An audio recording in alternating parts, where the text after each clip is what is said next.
everyone. Now, back in the winter, I recorded a lot of shorts, which went out daily, 8 a.m. every morning. They're going to be coming back at some point when I just haven't had a chance to record any new ones. And I was reminded that I hadn't actually released them all in a compilation together when a very generous super chatter left $50 telling me how much their own personal life had been positively affected by the first set I did. If you haven't seen those, that was called 60 Maxims for a Happier Life or something like that. You can find it in the archive. The front cover looks like this. Obviously, the front cover of this one looks like this, and you'll be able to tell that I recorded them in winter because I'm wearing a very large jacket throughout them, and I've got various different hats on. In the new ones that will be coming out, obviously it's springtime and it's sunny, so I'll probably be wearing a t-shirt or something. The cigars are constant, of course. But anyway, here are 33 more of the little shorts, and I hope you enjoy them. As long as people get something from these, I will keep on putting them out. I've been very busy past couple of months, but I will, when I get a chance, I'll make a new cache of them, and there'll be another 30 or so coming every morning just before the main video, about an hour before 8 a.m. You get a little short every day as well. All right, without further ado, I should mention, pick up a course at the academic agency, the Trivium, the bestseller there. I've considered possibly doing a Trivium 2, like advanced topics in all of these things, how to use AI to do research, things that come up in debates, difficult problems that come up in grammar. If there's enough interest in that, in the comments and so on, if people are interested, I might actually get to making a Trivium 2 at some point as well. But anyway, I've talked enough. Let us take it away with 33 maxims. I hope you like my range of hats in this particular episode. Excuses that you make are basically your way of avoiding taking the action that you need to. That little voice that's telling you why you shouldn't do this, why you shouldn't do that.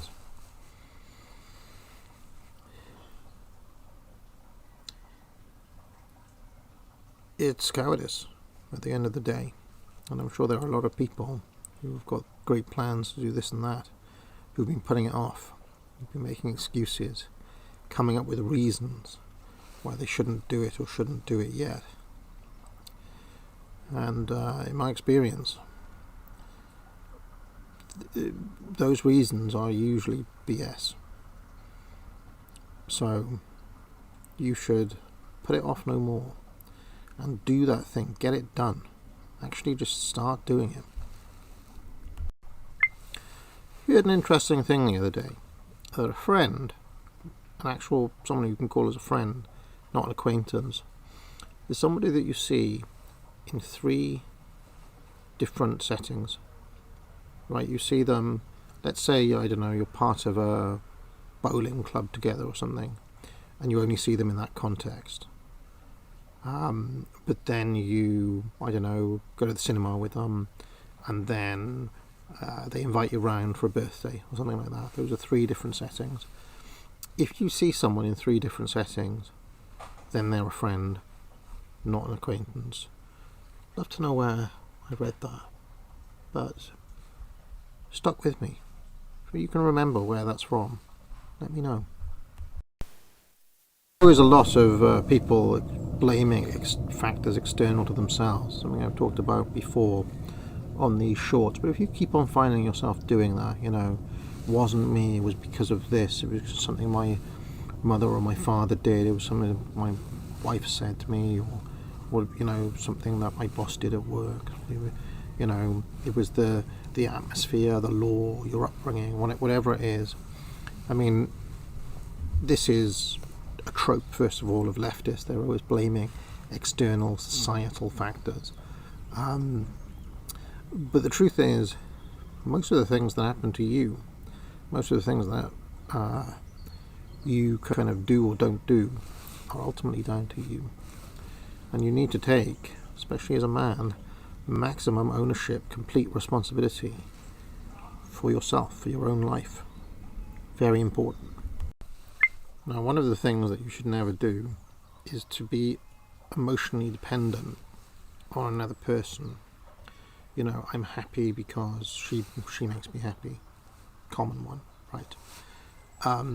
This is almost always a road to somewhere bad. Someone else cannot be the source of your fulfillment or the source of your joy.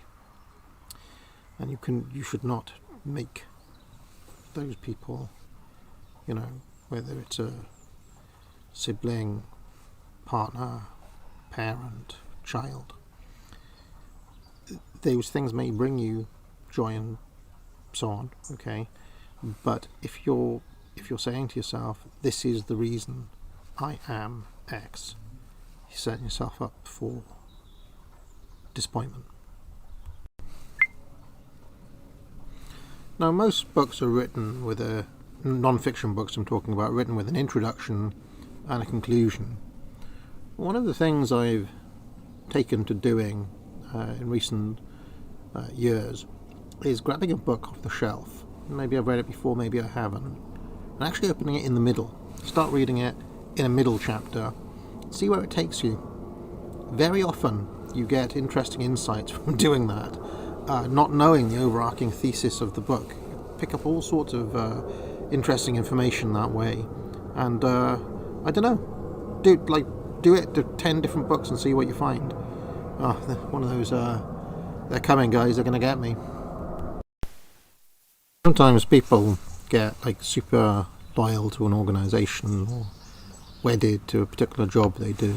They tell themselves, well, I'm irreplaceable. If I left here now, their place would fall apart.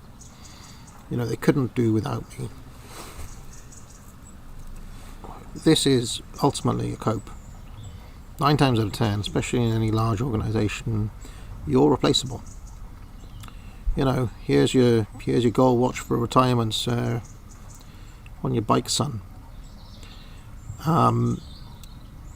Organisations are almost never loyal to people in that way, and yet they expect the same in return. There's really no reason that you should ever give it to them.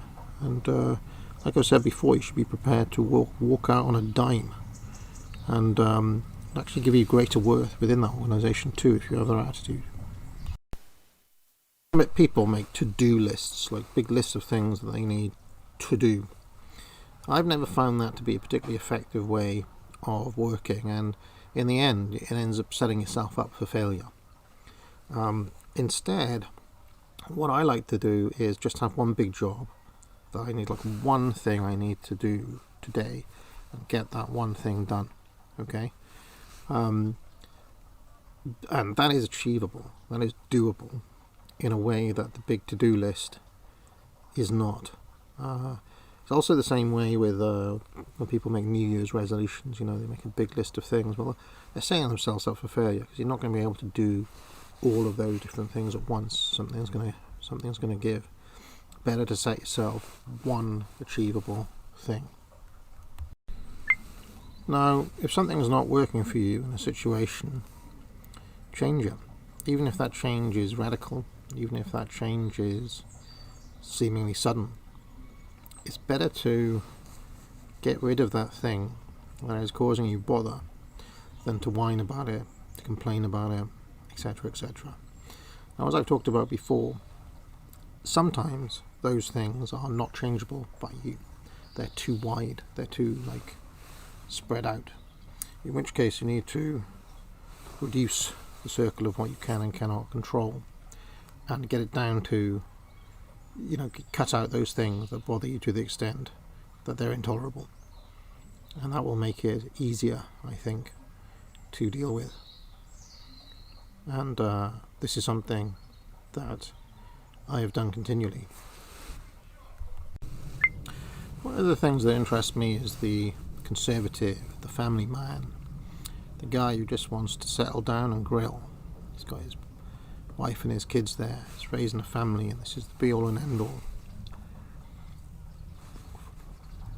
Now, this is an extremely useful function for a civilization that is growing or thriving. But what about an order that is collapsing? Is this the gorilla, the conservative family man, the source of man who's going to lead you to the promised land? Is he the sort of person who's going to do what it takes, what is necessary to purge with fire those elements that are killing the civilization? Question to be asked. Question: does the presence of mafia, that is, a violent extra-governmental organisation typically based around some family or clan or ethnic, typically we think of the Italian mafia in America, Yakuza in Japan, etc. Did the presence of these strengthen community, social bonds, as Carlyle might call them, or does it weaken them? I don't know the answer, but on these shorts I like to ponder questions that nobody really asks. I've talked before about how the mafia actually reduces the crime rate, and I have statistics to show that.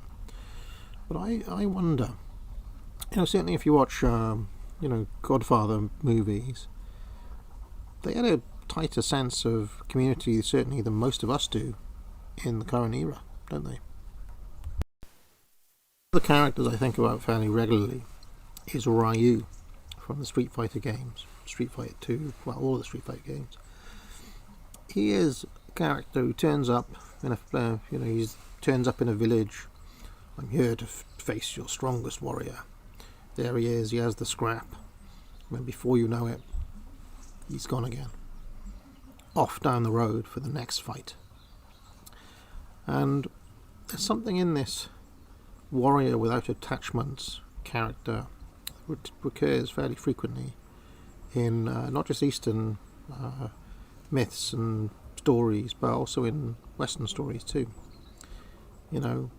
The hero that comes alone type thing. And I'm interested in this character. Like, why does it appeal to us? Why does it appeal to me? So when I was growing up, my dad used to say a lot to me, where there's a will, there's a way. Obviously, you may be more familiar with Del Boy Trotter, who used that expression quite a lot. But here I am, middle of winter, bad cigar weather. But I was determined to carry on making these shorts for the people who like them, because where there's a will, there's a way. And honestly, if there's one thing I took from my old man, that piece of advice generally has proven true. Obviously, there are limits to it. You can't change the entire world, but for your own life, for yourself, for your own goals, where there's a will, there's a way, certainly goes a long way, at least in my experience. One of the most important things for any man is his own space. Call it a man cave. It can be like this here, my lodge, or a garage, shed, room of the house, study, allotment. But you need a space to go away, or to stare into the fire, to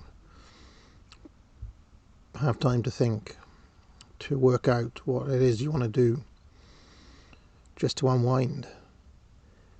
This is very important for the mental well-being of men in general.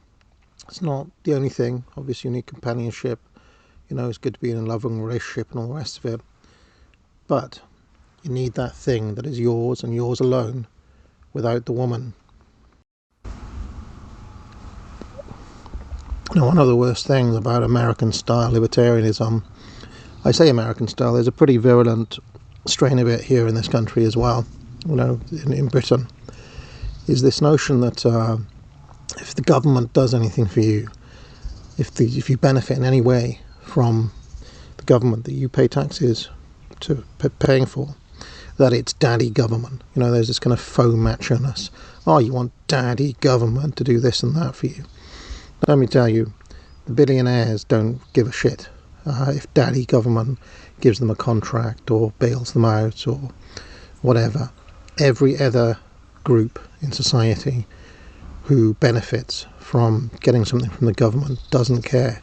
It's only you who has this attitude, and lo and behold, you're the group who are politically disenfranchised.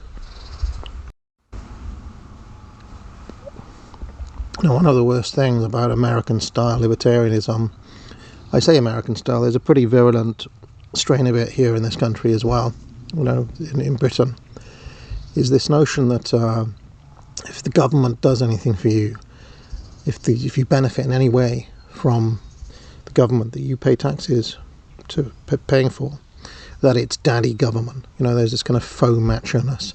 Oh, you want daddy government to do this and that for you.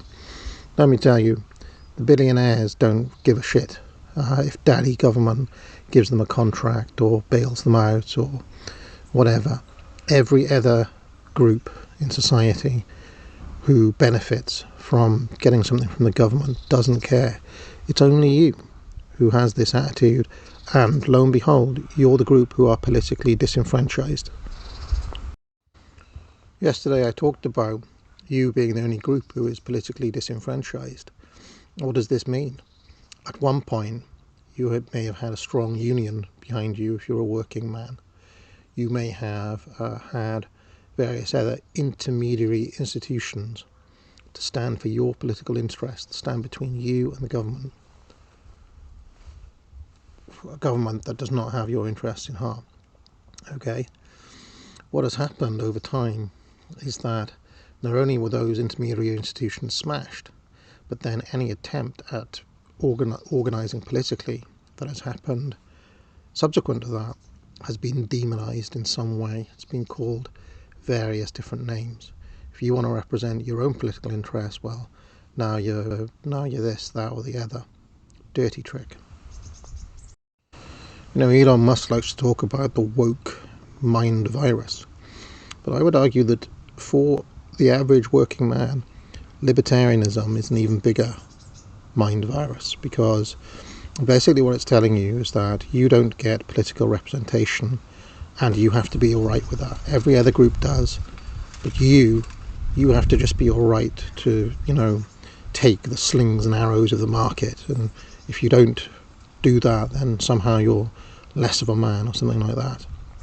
This is basically a set of lies that is sold to, certain target group by billionaires like Elon Musk, and you have to start seeing through that, because it leaves you without any political strength or voice in the system at all.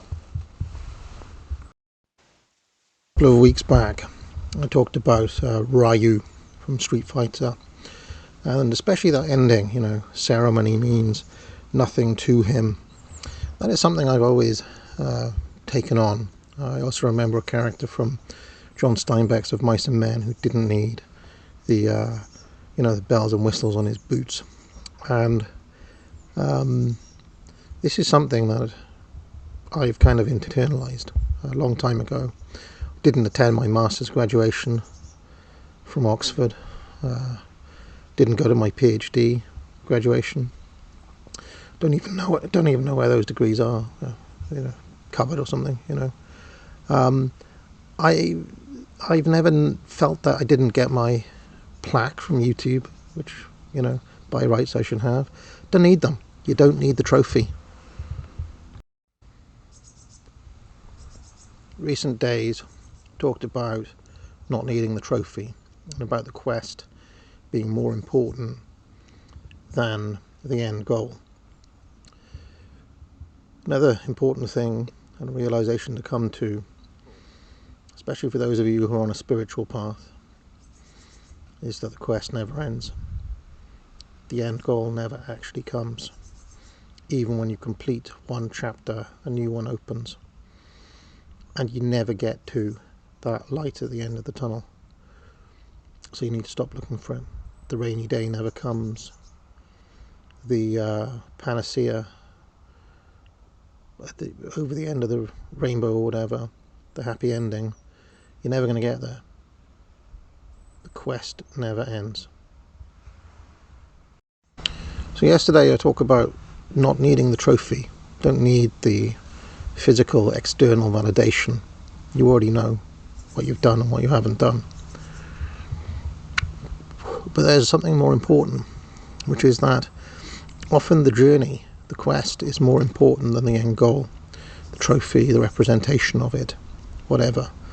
I'm always reminded of that Only Fools and Horses Christmas special, when Dell is on the phone trying to make that last deal even though he's already a multimillionaire. Because the thing is that the thing that kept him alive, the thing that was important to him, was the quest to get there, not the actual fact of being rich, but the quest to get there was what was important. So it is for so many things. That Only Fools and Horses Christmas special is incredibly powerful. Now, what does it mean that the quest never ends? What it means is that if you lose that hunger, that thing that you're searching for, just like Del Boy becoming rich or whatever and no longer having to make those deals, in a sense you reach a level of contentment, and that contentment is actually an entropic state. Right, I've noticed a buddy of mine, Nathan Hood, talking about how the Shire actually isn't all that, it's kind of weak and weak in a way, because if you reach that stage of contentment, it means you've stopped fighting. It means that you're basically being kept like a domesticated pet. That's not what any man wants to be. Listen to conversation between Morgoth and Millennial Woes on their annual millennial marathon. In the middle of that, generally I agree 99% with a lot of things that Morgoth says, but the bit on Elon Musk and reaching Mars, and whether that the greatness of the individual millionaire can then be taken as American greatness, for example. I know he's not American, but they started talking about like how this has never happened before, and I was thinking, well, if I know that like the British Empire was all about the individual talents of great men, I know Phileas Fogg was made up, but it's the Phileas Fogg idea, the eccentric kind of individual genius. The Cecil Rhodes type figure. I mean, think about the East India Company. So I'm not sure about that particular take. Yesterday I talked a little bit about Cecil Rhodes and the East India Company and private interests basically being the engine room of the British Empire, and about how this in some ways was a prototype for what Elon Musk is trying to do now. There are many other examples too, beyond those, of individuals basically doing it for themselves, and then the nation of Britain claiming it in a collective interest, and in fact the state taking over. I don't have a lot of time in these shorts to develop these ideas, but I do think that it's important to strike this balance between the kind of state collective idea and allowing exceptional individuals to reach for the moon or reach for Mars. Great civilization needs to give scope to those exceptional talents. I think this question of how the state or a nation or collective can give expression to the individual genius while still keeping a sense of the homogeneous whole is probably one of the great questions of the 20th century, which the 20th century failed to answer because it oscillated between extremes. But every one of those big totalitarian states, like the mid-century Germans, for example, struggled between, well, how much is for, the fatherland and all of this, and how much do you allow individual people to, express themselves, and then how does that conflict with what the dictator has to say? Each of the communist regimes had this problem, and I think that America and Britain has had this question central as well. So I'm just kind of developing these ideas about the individual versus the collective, and I'm the person who's advocated sensible centrism, and I do think there needs to be some happy medium really between allowing the exceptional individuals to express themselves, but also not having that at the expense of the entire sense of the collective, or sense of togetherness, community, nationhood, etc. And there has to be a medium between those two things. Clearly, the libertarian model of, well, your nation is just one giant corporation, Elon Musk gets to express himself, but also you do as well, and everybody else does. That clearly hasn't worked, and that's self-evident. Too much individualism or too much collectivism. Now, where there's a small slither of hope is that some of us here, me, some of my buddies, we're actually taking these fundamental questions of individualism, collectivism, so on seriously, and we're trying to struggle through to some answers, difficult answers to very difficult questions. And the elites, certainly in Britain and America, have not been thinking in these terms for quite a long time, because they see everything through the prism of GDP and material gain, and what is the bottom line for the economy. See everything in economic terms. But increasingly, some of these elites listen to people like us, and slowly but surely, these deeper, some might say metaphysical questions or fundamental questions, filter through, and they start thinking in these terms civilizationally as well. People like James Lindsay are in such a tizzy at the moment is because we're moving out. He is defending an old paradigm that we're moving out of. People like me, some of my friends, represent at least some sort of challenge to the old settled paradigm, because we're thinking civilizationally, because we're thinking in a way that is beyond simply atomized economic individualism, which has been the dominant paradigm since 1945.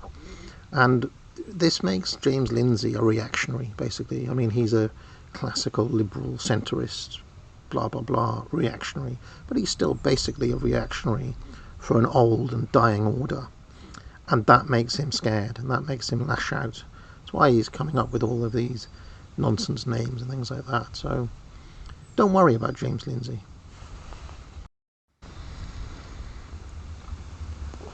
History is moving in a direction that we have foreseen. When I say we, I mean people like me, some of my friends. It's just moving inevitably in the way that we have foreseen. And you can expect, as those things play out, things to get more and more, the emotions get heightened, names to be called, and so on. And in a sense, we've kind of done our bit already. So we can ride the tiger, we can withdraw a little bit as these things play out. There's no need for us to be part of that particular fray or any of those battles, right? The Musks and the Lindsays and so on will either come to these realizations or they won't. Flo is asking me, well, what can I do? What can I do? What can I do? There's a prejudice towards action all the time. But honestly, the best thing you can do is be your most based self, right? And just live your life, play with the kids, go to your job, do whatever else, safe in the knowledge that nothing upon nothing can shake you from your certainty of the truth of your beliefs. That is the most powerful thing, and that is the thing that they will never have any power over. And the more people who can do that and steel themselves against what is coming and against the events that are going to play out, the stronger people will be in general. Now, yesterday I talked about not evangelizing. Some of you may think, well, hold on, well, how can you say that? You've made thousands of videos, academic agent. Aren't you evangelizing all the time? Well, the thing is, people have to come to me. They have to make the active choice to come and watch my videos. So I'm not going like in their faces and going up to them and saying, oh, you have to think what I think. I say, well, I'm going to say the sorts of things I say, and if you like it, you can stick around. If you don't, bugger off and watch Tim Pool. I've always had that attitude. And the people who stay, stay, and the people who don't. Some people stay for a time and then they bugger off again. And I don't care. That's the way you have to be. People will come and go. And you have to be fine with that. So be it. You don't try to evangelize. Don't try to change anybody's mind. Don't try to convert anyone. Just be certain and secure in your own observations, your own beliefs, the truth of what you know.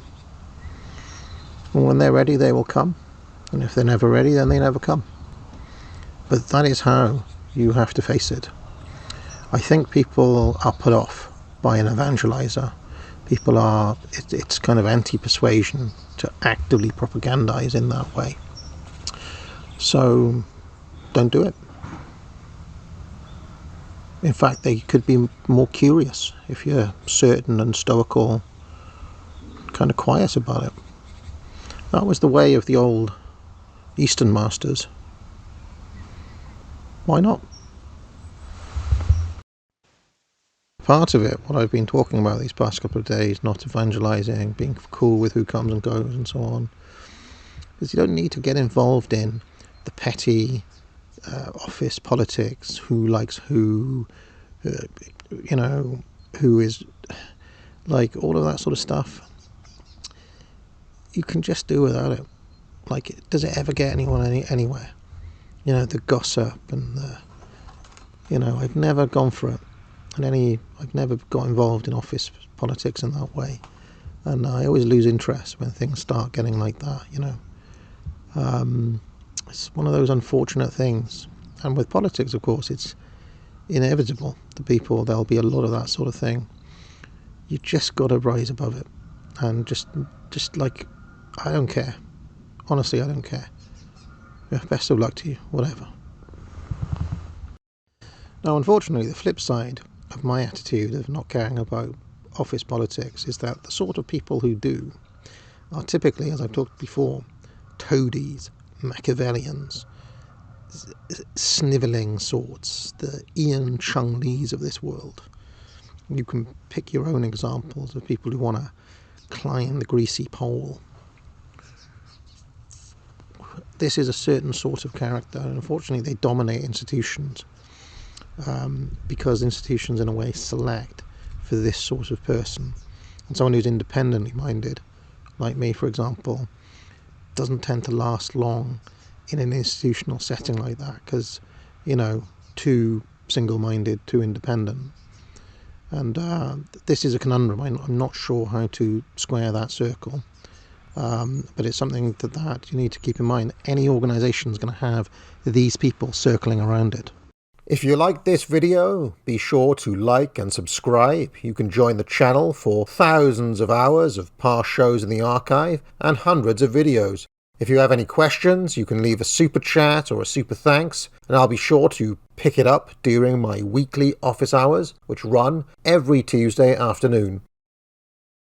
I also provide courses at the academic agency, which I encourage people to buy.